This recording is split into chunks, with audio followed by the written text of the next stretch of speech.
कई लोगों ने कहा था उपेंद्र यादव बावड़ा हो गया है, लेकिन अब समझ में आ रहा है कि जो मुद्दा रात दिन मेहनत करके हर राज्य की पॉलिसी ढूंढकर सारे इतने मोटे कागज इकट्ठी कर जब मैंने पूर्ववर्ती सरकार में भी रखा था, उसमें मंत्रिमंडलीय कमेटी के सामने भी रखा था, और इस सरकार में माननीय मुख्यमंत्री अशोक गहलोत जी के सामने भी रखा था। 11 अक्टूबर को मैं खुद ने माननीय मुख्यमंत्री से मुलाकात की थी और 25 अक्टूबर को इस संबंध में सीएमओ से एक आदेश निकला था कि इनका परीक्षण करवाया जाए, और जब अब आवश्यकता पड़ी तो वही कागज मेरे द्वारा सौंपे गए हैं। यानी कि जो हमने रात दिन मेहनत की थी, रातों जागकर यह पॉलिसी इकट्ठी की थी, ये विज्ञप्ति इकट्ठी की, उसका हमें फल मिलने वाला है आज। यानी कि थोड़े दिन बाद ये मैं कह सकता हूं कर्तव्य उचित होगा कि मेरे जीवन की सबसे बड़ी लड़ाई, मेरा एक सपना था कि मेरे प्रदेश के बेरोजगारों को उनका हक मिले। इसके अलावा यह भी सपना है कि समय पे भर्तियां निकले, समय पे बेरोजगार को रोजगार मिले, गलती करने वाले अधिकारियों के खिलाफ कार्रवाई हो, एक कैलेंडर जारी हो भर्तियों का कि कब एग्जाम होगी, कब परिणाम आएगा, कब ज्वाइनिंग होगी, ये भी तय किया जाए, समय सीमा तय की जाए कि 6 महीने या 7 महीने में भर्ती पूरी होनी चाहिए।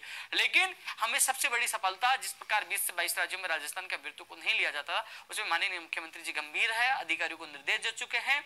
अब इसमें कभी भी नियम पारित होके, क्योंकि कभी भी आदेश जारी हो सकते हैं, जहां मीडिया, जो प्रदेश की मीडिया है, उनको भी मैं सैल्यूट करता हूं, धन्यवाद देना चाहता हूं कि वो लगातार हमारा साथ दे रहे हैं, हमारे मामले को बड़ा मुद्दा बनाया, जिसमें सरकार ने अहम इस पे फैसला लेने के लिए निर्णय लिया है, वो आगे बढ़ रहे हैं, तो इससे प्रदेश के बेरोजगारों को फायदा होगा।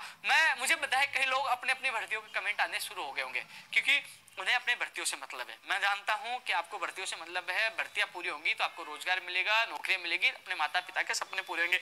लेकिन आप सोचिए, मैंने पिछले वीडियो में बताया था कि हम बाहरी राज्यों का कोटा समाप्त कर देंगे तो उपेंद्र यादव को थोड़ी फायदा होगा, राजस्थान के प्रत्येक उस व्यक्ति को फायदा होगा जिनका हक बाहरी राज्यों के अभ्यर्थी लेके जा रहे थे। ये जीत उपेंद्र यादव की नहीं है, ये जीत अपने राजस्थान के प्रत्येक नागरिक की है, प्रत्येक बेरोजगार की, और आपकी जीत है। हम सबने मिलकर एक सपना देखा था, वो सपना पूरा होने वाला है। माननीय मुख्यमंत्री जी इस मामले में संवेदनशील है। यदि माननीय मुख्यमंत्री जी ये फैसला करते हैं तो इतिहास में उनका भी नाम दर्ज होगा और हमारे संघर्ष का भी नाम दर्ज होगा, क्योंकि ये हमने लगातार 3 साल तक संघर्ष किया, एक एक एविडेंस हमने जुटाए हैं और सौंपे। इस बार भी मैं सौंप के आया हूं, सारे उनको एविडेंस दिए है और हमारे एविडेंस मजबूत है, उनका परीक्षण चल रहा है और जल्दी राजस्थान में बाहरी राज्यों का कोटा समाप्त होगा, राजस्थान के बेरोजगारों को उनका हक मिलेगा। अब सरकार को तय करना है कि वो 10वीं 12वीं वाली अनिवार्यता रखते हैं या स्थानीय नागरिक वाले रखते हैं, या वो अलग से बोनस नंबर देते हैं, या राजस्थान का सामान्य ज्ञान ज्यादा बढ़ाते हैं। सरकार को परीक्षण करके तय करना होगा। लेकिन अब इसमें जरूर है कि राजस्थान के बेरोजगारों को बहुत बड़ा फायदा होने वाला है,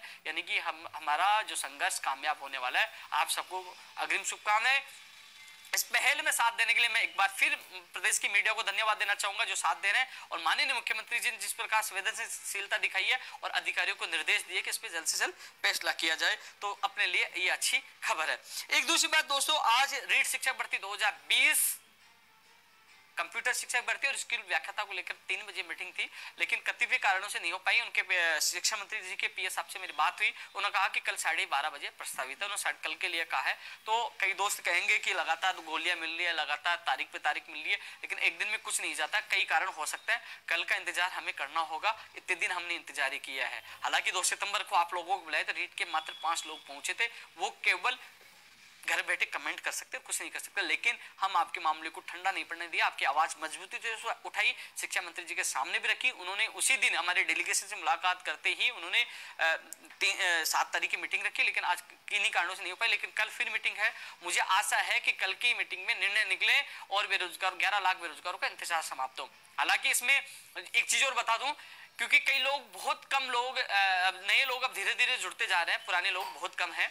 जो लोग मेरे से ट्विटर पे जुड़े हैं, यानी कि उपेंद्र यादव ऑफिशियल के नाम से मेरा ट्विटर अकाउंट है और उसमें 1,36,37,000 लोग फॉलोअर हैं, तो उनको पता है कि मैंने पहले ही स्पष्ट कर दिया था, क्योंकि जब कांग्रेस सरकार सत्ता में आने से पहले जो समर्थन दिया था, कई लोग आ रहे हैं कि उन्होंने समर्थन दिया था, लेकिन समर्थन जब हमने दिया था तो उनके घोषणा पत्र में कई बातें डलवाई थी कि रीट की विसंगतियां दूर की जाएगी। वो डलवाने वाला मैं खुद स्वयं था, उनके घोषणा पत्र में डलवाया था। उसके बाद उन्होंने वेटेज समाप्त करने का वादा किया था और शिक्षा मंत्री जी ने वादा किया था कि वेटेज की की जो बीमारी है, जिससे लोग फर्जी डिग्री एडिशनल बीए की डिग्री लेकर उससे हमें आजादी मिलेगी और वो वेटेज जैसी बीमारी को समाप्त करेंगे। तो दोस्तों, मुख्यमंत्री से जब शिक्षा मंत्री की जो मुलाकात हुई, जो मीटिंग हुई, उसमें अभी तक यही निकल के आ रहा था कि एक एग्जाम पे विचार किया जा रहा है, लेकिन एक एग्जाम होता है तो 10% ही वेटेज जुड़ेगा। कई लोग कह रहे हैं 95 होना चाहिए। दोस्तों, मैंने वो 95 की बात रखी थी, लेकिन उनका कहना था कि यदि 95 किया जाता है कहीं ना कहीं बढ़ती कोर्ट में अटक सकती है।